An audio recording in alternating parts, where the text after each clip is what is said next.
Translation या अनुवादन का अध्ययन करेंगे। तो चलिए बच्चों, अध्ययन प्रारंभ करते हैं।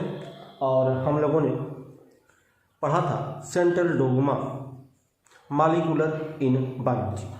इसमें देखिए हम लोगों ने क्या देखा था कि आपका डीएनए है, डीएनए से बना था हमारा एमआरएनए और एमआरएनए से हमने निर्माण किया था प्रोटीन का। ठीक है बच्चों, अब ध्यान रखिए आप लोग, अनुवादन या ट्रांसलेशन क्या है। तो एमआरएनए से प्रोटीन बनने की क्रिया को अनुवादन या ट्रांसलेशन कहते हैं। अब हम देखेंगे बच्चों कि अनुवादन या ट्रांसलेशन में ठीक कौन कौन से भाग लेते हैं या क्रिया करते हैं। तो यहाँ हम देखेंगे कि पहला जो इसमें भाग लेता है वह है आपका अमीनो अम्ल।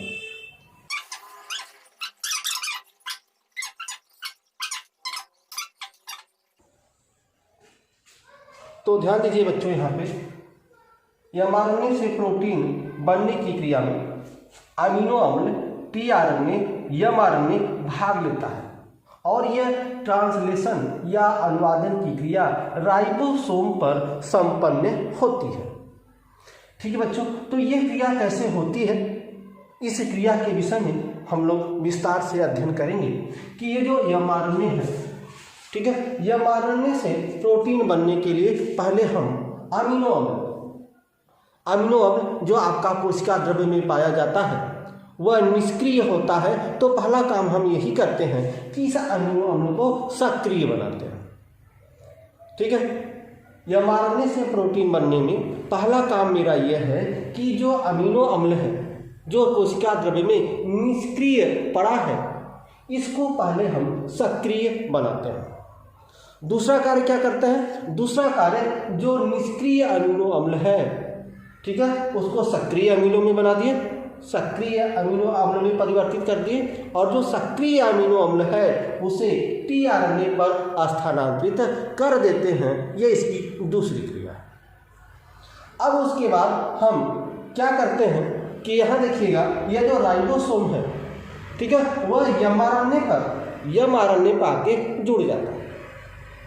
जब यह राइबोसोम एमआरएनए पर आके जुड़ जाता है तो टीआरएनए अमीनो अम्ल को लेकर आता है और इसी एमआरएनए में जो राइबोसोम जुड़ा है वहाँ पर टीआरएनए अमीनो अम्ल को छोड़ देता है। तो ढेर सारे विभिन्न प्रकार के अमीनो अम्ल एकत्रित होकर जुड़कर प्रोटीन का निर्माण करते हैं।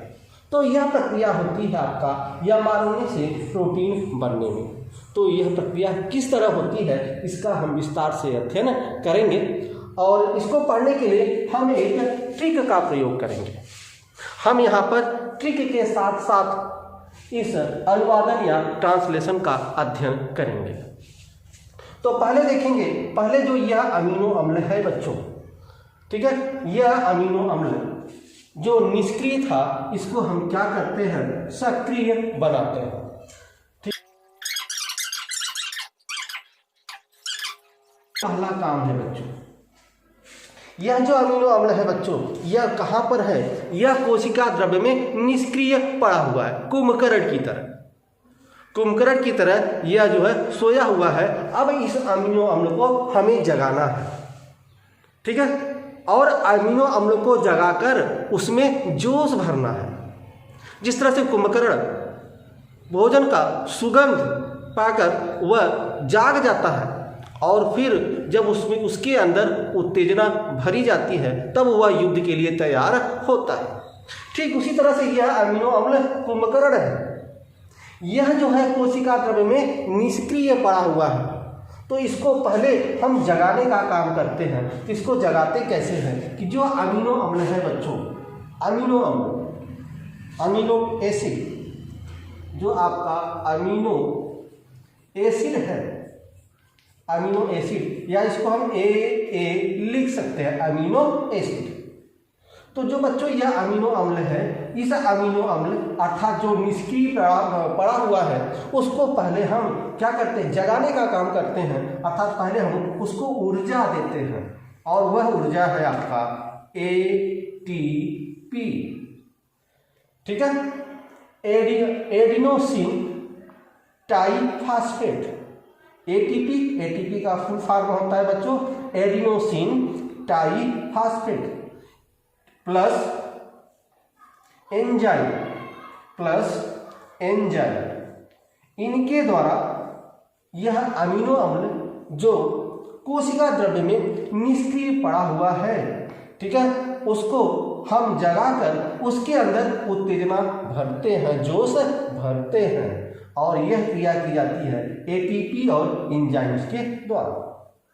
तो यह आपका एटीपी है, ऊर्जा मॉलिक्यूल है और जो एंजाइम है, कौन सा एंजाइम जो है इसमें भाग लेता है, तो वह एंजाइम है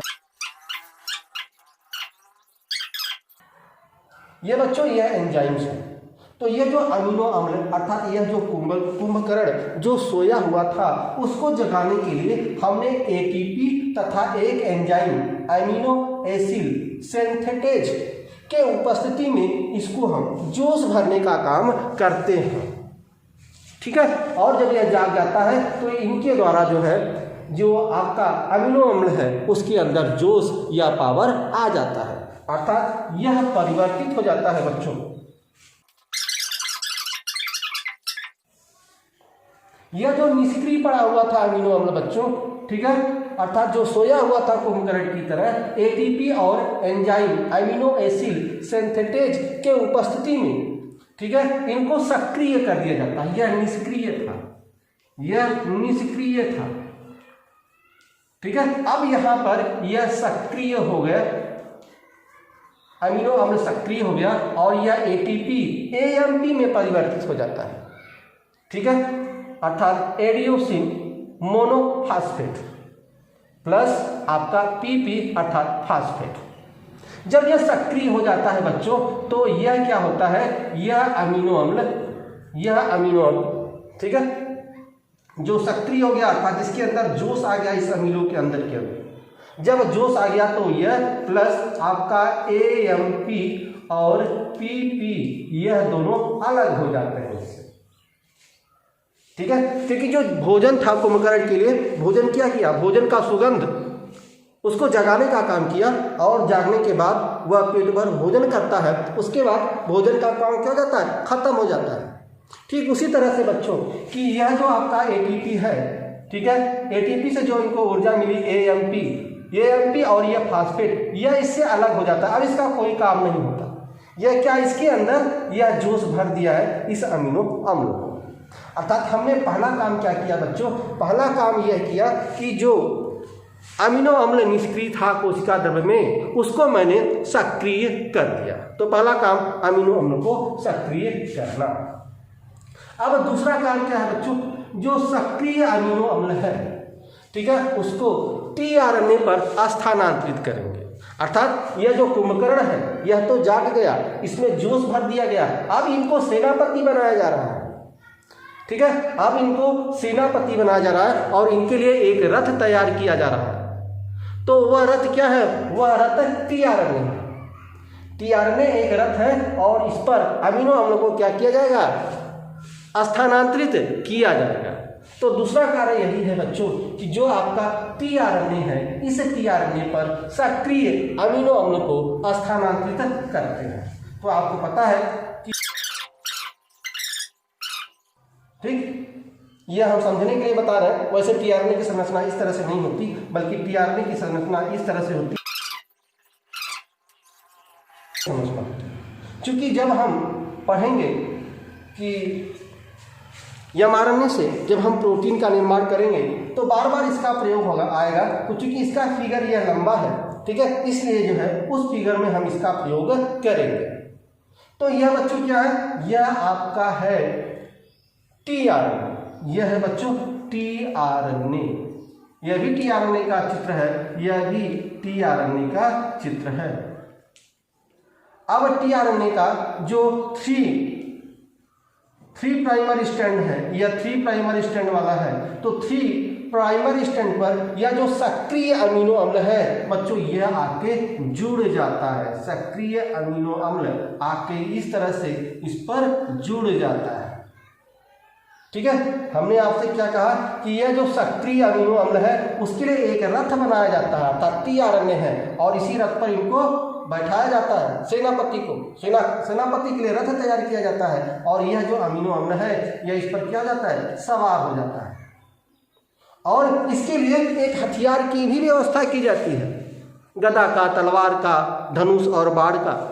तो आपको पता है कि जो आपका प्रोटीन है या जो अमीनो अम्ल है, ठीक है, वह कोशिका द्रव्य में 20 प्रकार के अमीनो अम्ल होते हैं। तो 20 प्रकार के अमीनो अम्ल को कोड करने के लिए 20 विभिन्न प्रकार के tRNA होता है। ठीक है, तो यह जो tRNA है बच्चों यह अमीनो अम्ल है और इस अमीनो अम्ल का, प्रत्येक अमीनो अम्ल का एक एंटीकोडान होता है, अर्थात इनका हथियार होता है। और आपको एक चीज पता है बच्चों कि मिथियोनिन एक अमीनो अम्ल है। मिथियोनिन एक अमीनो अम्ल है बच्चों। मिथियोनिन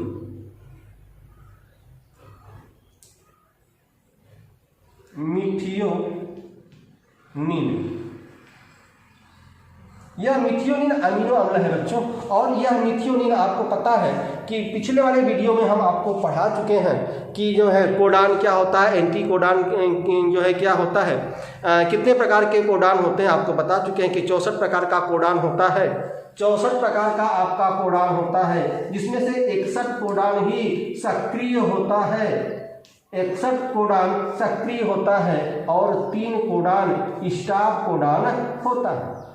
इसके विषय में पिछले वीडियो में हमने आपको बता दिया है। अगर आपने उस वीडियो को नहीं देखा है तो जाके पहले वह वीडियो देखें, उसके बाद इसका अध्ययन करें, तो आपको ज़्यादा अच्छे से समझ में आएगा।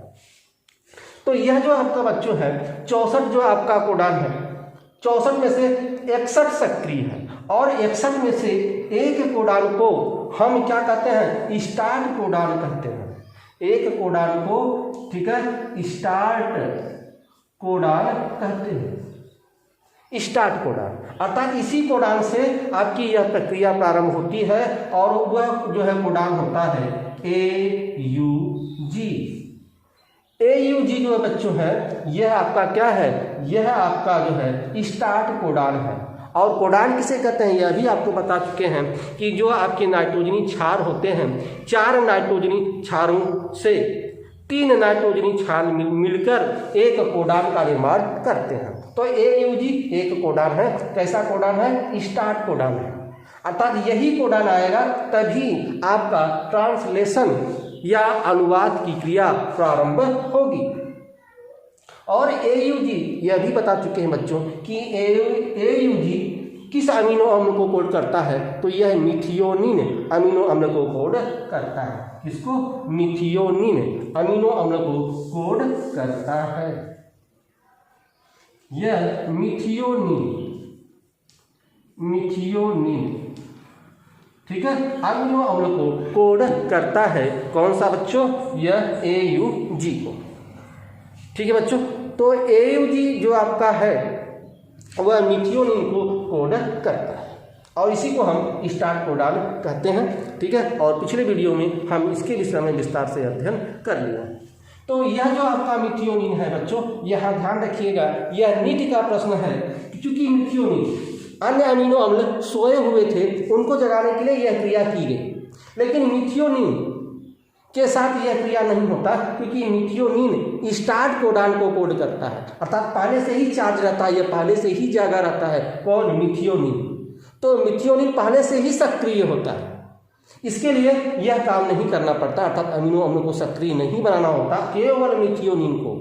और जितने अमीनो अम्ल हैं सभी निष्क्रिय होते हैं, लेकिन मिथियोनिन सक्रिय होता है। और आपको पता है कि प्रोटीन का निर्माण कैसे होता है। प्रोटीन 20 विभिन्न प्रकार के अमीनो अम्ल से मिलकर बना होता है प्रोटीन। और यही नीट का प्रश्न है कि यदि आपसे पूछा जाए कि जो प्रोटीन है उस प्रोटीन में पहला अमीनो अम्ल कौन है, तो प्रोटीन में पहला अमीनो अम्ल बच्चों यही मिथियोनिन है।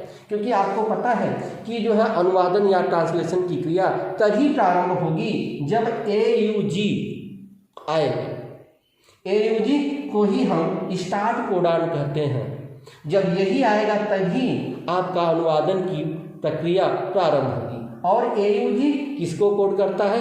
AUG मिथियोनिन नामक अमीनो अम्ल को कोड करता है, अर्थात इसी से यह प्रक्रिया प्रारंभ होगी। जब तक AUG नहीं आएगा तब तक यह प्रक्रिया प्रारंभ नहीं होगी। और AUG किसको कोड कर रहा है? मिथियोनिन को, अर्थात मिथियोनिन प्रोटीन संश्लेषण में प्रोटीन का पहला अमीनो अम्ल जो है वह मिथियोनिन है। ध्यान रखिएगा, यह नीट के प्रश्नों में पूछा जाता है और बोर्ड के प्रश्नों में भी इस तरह के प्रश्न पूछ सकते हैं। ठीक है बच्चों, तो ध्यान रखिएगा, हमने आपको आप स्क्रीनशॉट इसका ले सकते हैं, स्क्रीनशॉट इसका ले लें। चलिए अब देखिए, पहला हमने आपको बता दिया था, पहला कार्य हमें क्या करना है? अमीनो अम्ल को सक्रिय करना है। ठीक है, और दूसरा क्या करना है? दूसरा, जो अमीनो अम्ल सक्रिय हो गया है उसको tRNA पर स्थानांतरित करना। तो यह आपका tRNA है बच्चों, और tRNA पर अमीनो अम्ल है, और इस अमीनो अम्ल का अर्थात यह मिथियोनिन किसको कोड करता है? अभी आपको बताए कि मिथियोनिन AUG को कोड करता है। और इस जो है आपके tRNA पर एंटी कोडान होता है, इस कोडान का एंटी कोडान। तो कोडान का एंटी कोडान कैसे बनेगा बच्चों? ये भी हम आपको बता चुके हैं। ए है तो ए के साथ क्या जुड़ता है? ए के साथ यूरेसिल जुड़ता है। यूरेसिल यू है तो इसके साथ क्या जुड़ेगा? एडेनिन जुड़ेगा। यह ग्वानिन है, ग्वानिन के साथ क्या जुड़ेगा? साइटोसिन जुड़ेगा। अर्थात जो यह AUG है, इस AUG का एंटी कोडान होगा बच्चों UAC। अर्थात यह जो मिथियोनिन tRNA है इसका एंटी कोडान हो जाएगा UAC। ठीक है बच्चों, तो इसी तरह से इस tRNA पर आपके अमीनो अम्ल क्या होता है? स्थानांतरित होता है। ये तो मैंने एक देखा,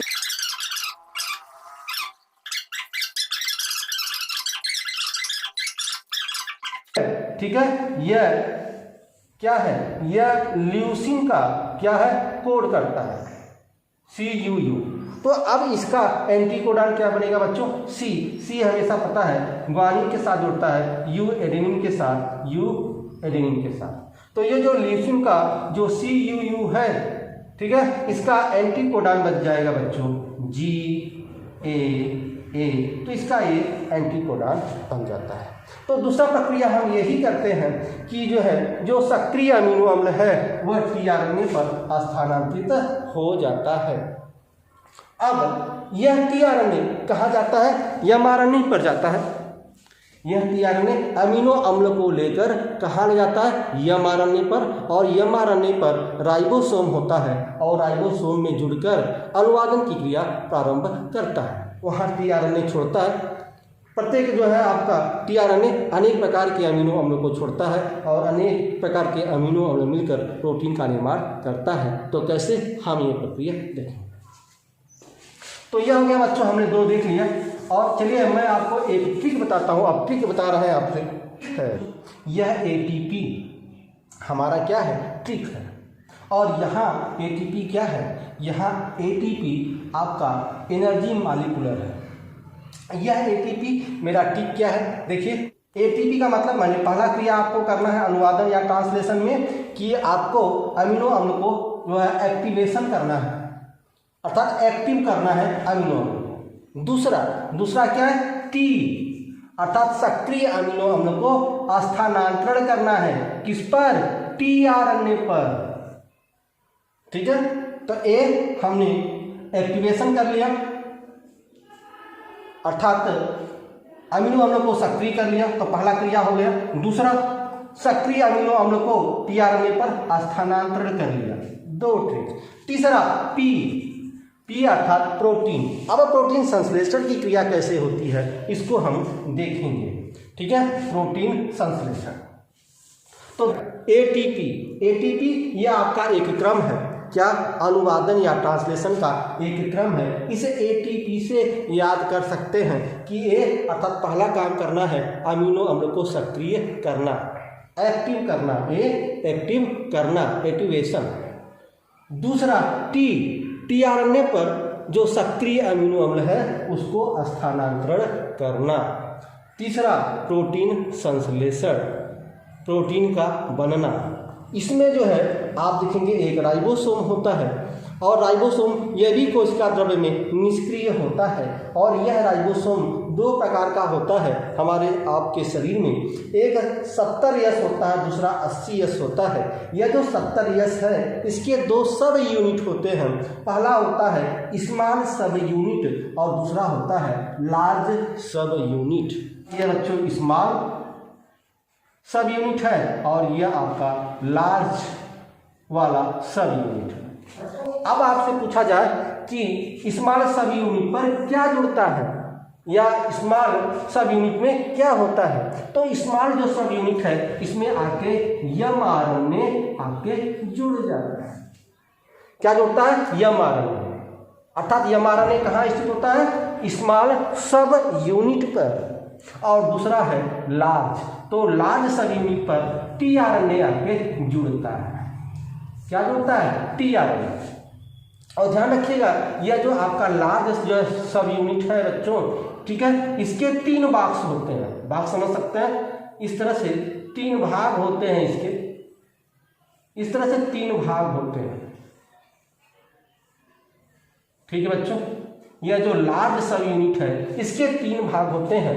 ठीक है, और इन 3 भाग को हम ध्यान रखिएगा। एक सूत्र और हम आपको बता रहे हैं, एक और ट्रिक बता रहे हैं, उस ट्रिक को आप ध्यान दीजिए।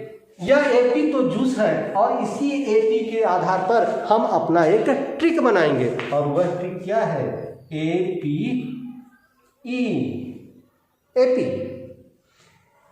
यह एपी आपका एप्पल जूस है, ठीक है, जानते हैं। यह कुंभकर्ण को चाहिए, इसी को पीकर उसको जोश आएगा और युद्ध के लिए लड़ने जाएगा आराम से, ठीक है। तो उसके लिए जो है जूस चाहिए एपी। तो इसी एपी की जो है एपी पर मैंने एक ट्रिक बना दिया, एपीई। अब एपीई क्या है? एपीई जूस नहीं बल्कि एपीई क्या है? एपीई हमारा और आपका ट्रिक है। तो कैसा ट्रिक है एपीई? अभी हम इसको देखेंगे, ठीक है। अब यहाँ देखिए जो आपका यह जो है लार्ज सब यूनिट था, ठीक है, इसके 3 भाग होते हैं और यह है ए पी और ई। यही मेरा एपीई, एपीई, ठीक है। ध्यान रखिएगा बच्चों, एपीई यह जो है आपका लार्ज सब यूनिट का यह पी साइड है। क्या है? P side. यह पी साइड है, पी साइड, और यह ए साइड, ए साइड।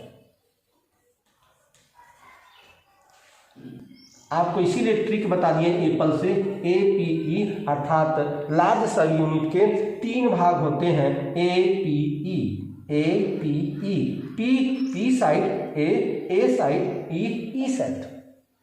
ठीक है बच्चों, अब ध्यान रखिए एपीई तो हो गया कि लार्ज सब जो है आपका सब यूनिट के क्या होते हैं? लार्ज सब यूनिट के 3 भाग होते हैं, ईपीए। अब ध्यान रखिएगा जो मिथियोनिन था, मिथियोनिन टीआरएनए पर जो मिथियोनिन आपका था, मिथियोनिन, ठीक है, और यही मिथियोनिन क्या होता है? पहला अमीनो एसिड होता है। तो यह हमेशा पी साइड पर आके जुड़ता है। किस पर आके जुड़ता है? इस पी साइड पर आके जुड़ता है, इस पी साइड पर आके जुड़ता है। कौन? मिथियोनिन, ठीक है। और जितने भी अमीनो अम्ल आते हैं सभी अमीनो अम्ल ए साइड पर जुड़ते हैं, सभी अमीनो अम्ल ए साइड पर जुड़ते हैं, लेकिन मिथियोनिन पी साइड पर जुड़ता है। अर्थात मिथियोनिन पी साइड पर जुड़ता है। तो इससे भी एक ट्रिक बना सकते हैं। तीसरा ट्रिक हम आपको बता रहे हैं, ठीक है, MP, MP, MP Madhya Pradesh नहीं, एमपी यहाँ मेरा ट्रिक है। यह एमपी क्या है? यम मीन्स मिथोनिन और पी मतलब पी, मिथियोनिन एमपी। अर्थात जो मिथियोनिन किस भाग पर जुड़ता है? यह पी भाग पर जुड़ता है हमेशा। ठीक है। और जितने भी अमीनो अम्ल आएंगे वह किस भाग पर जुड़ेंगे, ए भाग पर जुड़ेंगे। और ई भाग क्या है, ई भाग पर जो आपका टीआरएनए है वह अर्थात बाहर हो जाएगा टीआरएनए। तो तीन चीजें ध्यान रखिएगा कि आपका जो है लार्ज सब यूनिट है उस पर तीन भाग होते हैं, P side, A side, E side.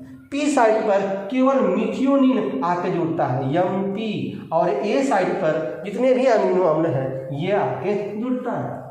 और पी साइड पर ही, ठीक है, आपका पेप्टाइड बांड बनता है। पेप्टाइड बांड किस जो है साइड पर बनता है, तो पेप्टाइड बांड पी साइड पर आके बनता है। तो पी माने पेप्टाइड बांड। तो जो आपका पेप्टाइड बांड बनता है किस साइड पर बनता है, पी साइड पर बनता है, यह भी ध्यान रखिएगा, पेप्टाइड से पी साइड। तो इतने तो हम आपको ट्रिक बता दिए बच्चों। अब हम देखते हैं कि आपका जो प्रोटीन का संश्लेषण होता है वह कैसे होता है। तो मैंने यह तो बता, ये आपका क्या है, यह आपका एमआरएनए है, और इस जो है एमआरएनए पर क्या है, आपकी कोडान है। ठीक है। तो पहले क्या होता है बच्चों, यह एमआरएनए है, तो इस एमआरएनए पर पहले जो है क्या आता है, राइबोसोम आके जुड़ता है। जब तक इस एमआरएनए पर राइबोसोम आके नहीं जुड़ेगा तब तक आपका जो एमआरएनए से आप बनाते हैं प्रोटीन, यह प्रोटीन का क्रिया नहीं होगा। ट्रांसलेशन का क्रिया, अनुवादन की क्रिया प्रारंभ नहीं होगा। यह क्रिया तभी प्रारंभ होगा जब एमआरएनए पर आपका राइबोसोम आके जुड़े। तो चलिए इस एमआरएनए पर पहले आपका बताया है कि जो आपका राइबोसोम का सब यूनिट है, स्मॉल सब यूनिट है, वह आके एमआरएनए में जुड़ता है। तो वह आके एमआरएनए पर आके जुड़ जाता है। किस तरह से आके जुड़ता है ये ध्यान दीजिए, इस तरह से आके यह जुड़ता है, इस तरह से आके यह जुड़ जाता है। ठीक है बच्चों, अब ध्यान रखिए, यहाँ तो यह आके जुड़ गया इस तरह से। अब ऊपर जिसके लार्ज जो है आपका जो सब यूनिट है उसके तीन भाग होते हैं, पता है, इस तरह से 2, 3, और इस तरह से यह सब यूनिट आके जुड़ जाता है। ठीक है बच्चों, तो ये ध्यान रखिए, यह आपका क्या है, यह आपका एमआरएनए है, और इस एमआरएनए पर यह आपका क्या है, यह आपका स्मॉल सब यूनिट है, और यह आपका लार्ज सब यूनिट है। ठीक है। तो अब यहाँ पर आ गया आपका, ठीक है, टीआरएनए। इस तरह से आपका टीआरएनए आएगा यहाँ पर, यह टीआरएनए आया। कौन सा टीआरएनए आया, मिथियोनिन वाला, मिथियोनिन अमीनो अम्ल आया इसके साथ। अब ध्यान रखिएगा टीआरएनए पर क्या होता है बच्चों, टीआरएनए पर एंटीकोडॉन होते हैं।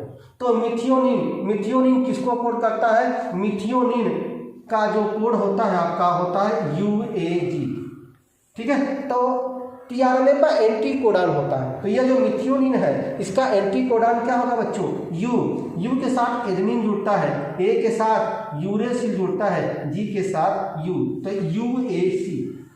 अर्थात यह जो मिथियोनिन है, मिथियोनिन का जो टीआरएनए है इसका एंटीकोडॉन होगा एयूसी, तो आके जुड़ जाता है एयूसी। ठीक है। यह टीआरएनए आएगा बच्चों, ध्यान रखिएगा। इसके पहले भी और भी आपके जो है एमआरएनए पर आपका कोड हो सकते हैं। मान लीजिए ये हो जाए CA, हो सकता है।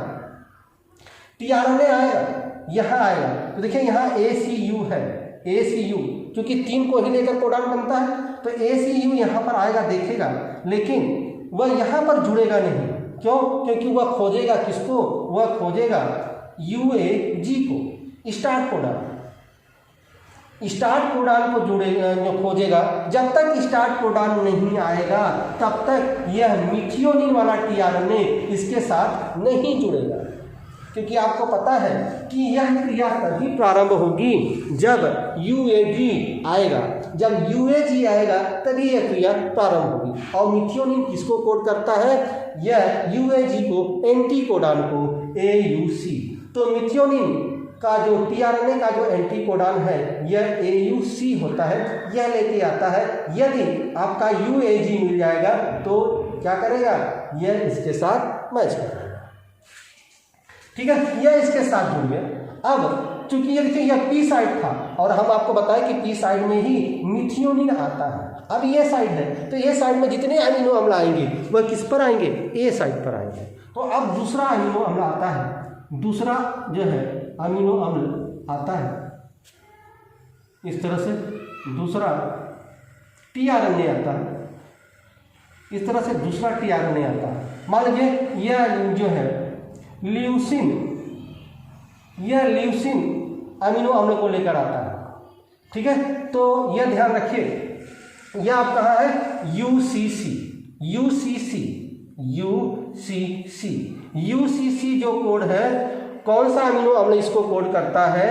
तो यह ल्यूसिन अमीनो अम्ल को कोड करता है। किसको? ल्यूसिन अमीनो अम्ल को कोड करता है यूसीसी। और इसका एंटी कोडान क्या होगा बच्चों? यू है तो यू के साथ ए जुड़ता है, सी है तो सी के साथ जी, सी है तो सी के साथ जी, ए जी जी। तो जो यह ल्यूसिन है इसका एंटी कोडान हो जाएगा बच्चों ए जी जी। तो यहाँ हो गया ए जी जी, ठीक है बच्चों। अब ध्यान रखिए जब यह टीआरएनए आ जाएगा, दूसरा टीआरएनए आ जाएगा, तो जो यह वाला टीआरएनए है यह अपना अमीनो छोड़कर यहाँ से एग्जिट हो जाएगा, यहाँ से निकल जाएगा।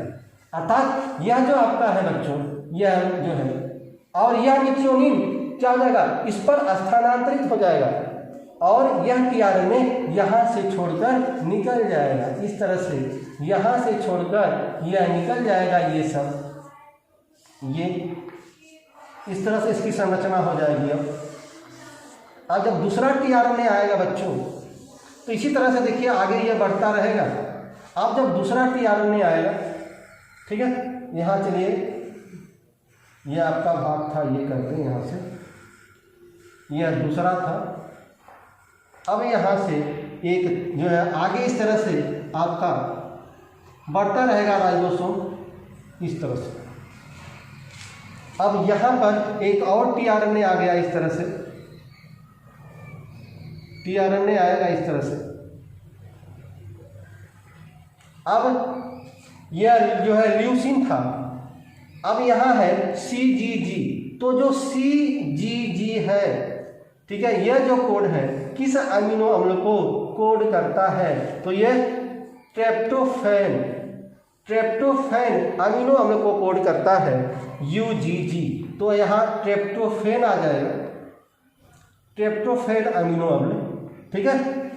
अब ध्यान रखिए एक चीज और बच्चों, यहाँ पे जब यह टीआरएनए, जब दूसरा टीआरएनए आ जाता है तो यह जो यह टीआरएनए का अमीनो अम्ल है यह इस पर स्थानांतरित हो जाता है मिथियोनिन। क्योंकि मिथियोनिन पाना था तो इसके ऊपर मिथियोनिन क्या है? स्थानांतरण हो जाता है। किस बांड के साथ? पेप्टाइड बांड के साथ। पेप्टाइड बांड के साथ यह जो है क्या होता है? जुड़ जाता है। अब यहाँ जो है ट्रिप्टोफैन आया, तो ट्रिप्टोफैन यूजीजी, तो ये जो आपका यूजीजी है, ठीक है, यूजीजी, तो यह किसको, इसका एंटीकोडन क्या होगा? यू, यू का ए होता है, जी, जी का सी, जी का सी, अर्थात ACC। अर्थात इस ट्रिप्टोफैन का एंटीकोडन होगा ACC, ठीक है। अब जब यह आपका टीआरएनए आ गया तो यह जो दोनों अमीनो अम्ल है यह इस पर स्थानांतरित हो जाएगा। किस पर? इस वाले पर।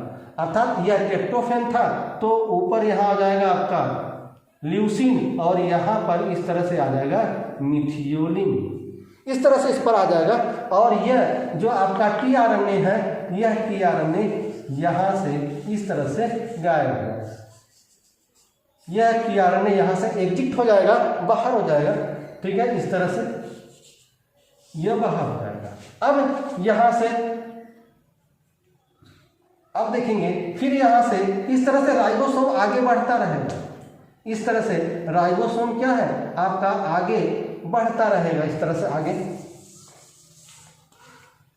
अब यह आया, ठीक है, और इस तरह से यहाँ जुड़ गया, इस तरह से आएगा और यह जुड़ जाएगा इस तरह से। इस तरह से देखेंगे कि राइबोसोम आगे बढ़ रहा है। अब चूंकि यह जो है अब एक नया टीआरएनए आता है, एक नया फिर टीआरएनए आएगा, इस तरह से टीआरएनए आएगा, ठीक है। और कौन सा है बच्चों, GUA, यह जो है वेलिन अमीनो अम्ल को कोड करता है। तो वेलिन अमीनो अम्ल का जो कोड है वह GUA। अब इसका एंटी कोडान होगा G के साथ जो है C और U के साथ A और A के साथ U, तो CAU इसका एंटी कोडान हो जाएगा। और यह कौन सा अमीनो अम्ल है, यह वेलिन अमीनो अम्ल है। यह आके जुड़ गया। जब यह जो है आपका जुड़ता है, ठीक है, याद रखिएगा यह A साइड है, यह P साइड है, तो हमेशा A साइड में नया अमीनो अम्ल जुड़ता है। जब नया अमीनो आके जुड़ जाता है तो यह आपका टीआरएनए बाहर चला जाता है और यह जो आपका अमीनो अम्ल है यह इस पर पेप्टाइड बांड के साथ जुड़ जाता है। तो इस तरह से पेप्टाइड बांड के साथ सभी जुड़ेंगे। तो ध्यान दीजिएगा, यह आपका था कौन सा, वेलिन था, यह वेलिन अमीनो अम्ल है। अब यह सभी जो है ये आपके यहाँ जुड़ जाएगा। तो वेलिन, फिर ट्रिप्टोफैन, लियोसिन और मिथियोलिन, इस तरह से यह आके जुड़ गया और यह क्या हो जाएगा, अब फिर यह यहाँ से बाहर निकल जाएगा, इस तरह से यह बाहर निकल जाएगा। फिर यह आपका राइबोसोम इसी तरह से आगे बढ़ेगा, इसी तरह से राइबोसोम आगे बढ़ेगा। फिर यहाँ राइबोसोम इस तरह से आया, अब इस तरह से फिर आगे बढ़ेगा और यहाँ पे इस तरह से। अब ट्विस्ट यहाँ यह आ गया बच्चों कि देखिए अब यहाँ आया तो यह कौन सा कोडान है, आपको बताए थे पिछला वाला वीडियो आप देख लीजिए। कोडान 3 जो है कोडान ऐसे हैं जिसको हम स्टाप कोडान कहते हैं, और उसके लिए आपको एक फार्मूला बताया था, युगांडा